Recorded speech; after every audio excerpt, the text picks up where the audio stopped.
I've been shooting the Canon R5 Mark II since launch in August of 2024, and this thing has been blowing my mind ever since. Now, I do real estate photography, and I've been shooting about 4 to 5 houses per day, 5 days a week. So this is definitely a workhorse.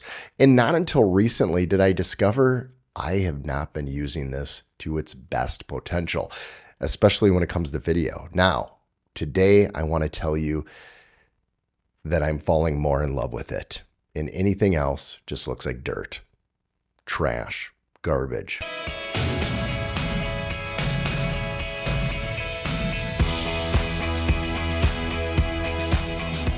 Welcome back to the channel, and yes, I am in love with an inanimate object called the Canon R5 Mark II.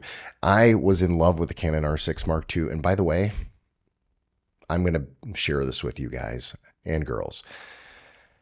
I regret not keeping the R6 II. It would have been a great studio camera. I kept the R7 instead for other reasons, and now I have seller's remorse. Now, do I regret getting the R5 II? Absolutely not. Is it better than the R6 II? Yes, in many ways. In most ways, it is, and that's why I want to tell you why it rocks for me. But I also wanted to do a confession today, and that is the R6 II, I think about it often. Maybe if I can buy it for less than $1,000 from somebody, I could feel better about myself. But right now, maybe the R8. Maybe the R8 will just join in here, but probably not. The R6 II would have to come in. Or I just wait until the R6 III. Okay, I'm rambling. Let's get to this. So again, I've been shooting with this for the last several months, well, since August of last year. And I am discovering more and more how much I love it. But it wasn't until probably last week until I really realized what I'm using but not utilizing to its full potential. And that is, well, hold on. Let me back up a little bit. I got to tell you this first. In order for you to really understand and appreciate where I'm coming from, I have to tell you this. I shoot in SRAW. And if you're not familiar with SRAW, SRAW is small RAW. Now, it is kind of odd. It is weird, and there's a debate out there if it's worth it. But there is RAW, which is 8K RAW. Then there is SRAW, which is 4K RAW. Everything's RAW about it. How do they do it? I don't know, but it is RAW.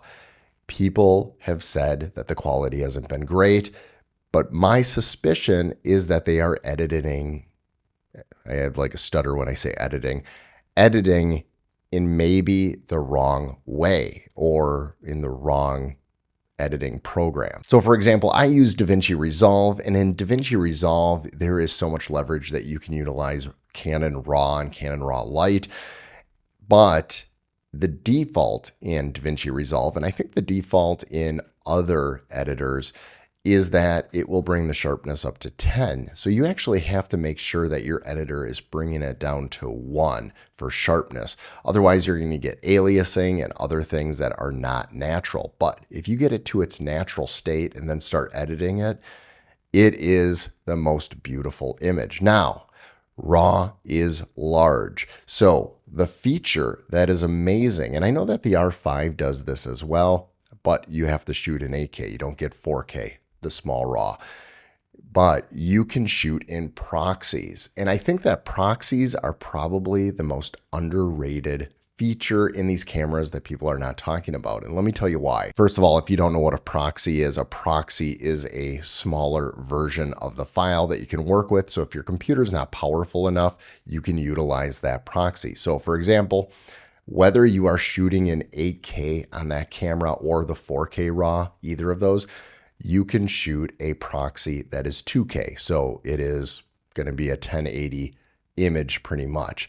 And the quality is still really good. So although you're shooting in RAW, your proxy is not RAW. Your proxy is going to be in a log format. And the cool thing is you can shoot it in C-Log 2. So your proxy could be 1080 in C-Log 2. Now, here are the awesome things about that.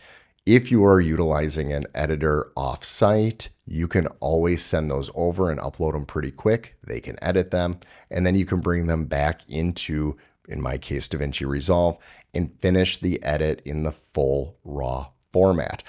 Or this is where it's becoming really big, especially in 2025, is doing vertical shoots when it comes to real estate, people are utilizing the 1080 and not the 4K or 8K because, well, Instagram and YouTube Shorts are going to be only 1080 and you got that vertical. So you could be utilizing those proxies doing shorts. So for example, you could be shooting vertical for higher quality and then crop in and then do the 1080 on there as well. So for example, you can have a version that is the full 4K or 8K and then utilize that proxy for another outlet on Instagram or in YouTube Shorts that you just use that proxy file and you edit it because it's actually in C-Log 2. It works really well. And I really think that the future of proxies is beyond just having a smaller file to edit. I think it is actually to have another format to utilize, especially since if you're going to be doing YouTube Shorts or you're going to be doing Instagram Reels, they have to be 1080 anyways. They do not accept 4K, nor do you need that when you're looking and streaming on your phone. So to have those small files, edit them quickly or send them out to an editor to edit is great. And then keep the original large raw files for more of that long form format. But now you're utilizing that media in a much better way. And so this camera just becomes even more powerful when it comes to video and as a hybrid, a true hybrid camera, because if you are doing any kind of real estate photography and videography, this thing does it all. I know a lot of you do the R6 II. Again, I shot with the R6 II when it was at launch until I just sold it about 4 months ago. It is an amazing camera and a lot of people will utilize the 60 frames per second and it does look good, but you are not going to be able to tell the difference. In my opinion, the 60 frames per second on here right now, it is not oversampled, but in RAW, in SRAW, the 4K 60 frames per second, it is so sharp. When you even bring it down to a 1 sharpness in the RAW editor of DaVinci Resolve, it looks so good. It looks so cinematic. It is amazing. And the C-Log 2 option as well is good. But I got to tell you, shooting SRAW, the small RAW, is game changer. But I just wanted to share that with you because I think a lot of people are not utilizing the proxies that are available in this camera and maybe even in the original R5. Maybe you're not. But you tell me, if you are shooting with the R5 II, are you shooting with proxies and are you utilizing them for your YouTube Reels, your Instagram Reels, or are you utilizing it more as a backup or for another editor?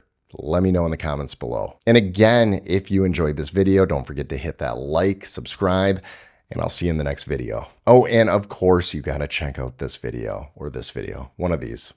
They're both good. Got to check them out. Please. I'm desperate.